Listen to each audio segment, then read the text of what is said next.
Welcome to our channel. Today we how to log into Discover, complete guide step by step clearly. First, open your preferred web browser.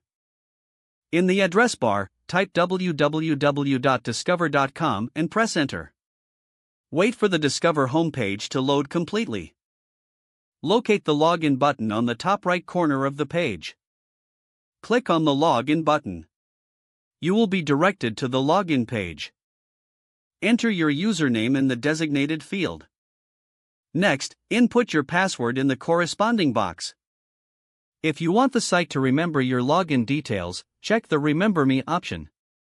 To proceed, click the login button below the password field. If you have entered the correct credentials, you will be taken to your account dashboard.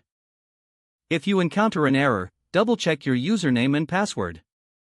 In case you've forgotten your username or password, click on the respective link below the login fields. Follow the prompts to reset your password or recover your username. Once you have regained access, return to the login page and re-enter your credentials.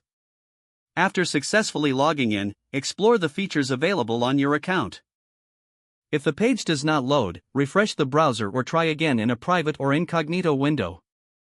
Make sure you are using the correct email address, then retype it carefully to avoid small typos. If your password is not accepted, use the reset option and create a new strong password you can remember. Check your spam folder for verification or security emails, then complete any requested confirmation steps. Enable two-factor authentication if available to improve account security and reduce unauthorized access risk. After signing in, review your profile details so your contact information and settings are accurate and current. If you see an error message, note it down and try again after restarting your device and internet connection. Log out when you finish, especially on shared devices, to keep your account and payment information secure.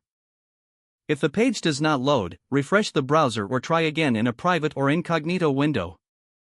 Make sure you are using the correct email address, then retype it carefully to avoid small typos. If your password is not accepted, use the reset option and create a new strong password you can remember. Check your spam folder for verification or security emails, then complete any requested confirmation steps. Don't forget to like this video and subscribe to our channel for more step-by-step tech guides.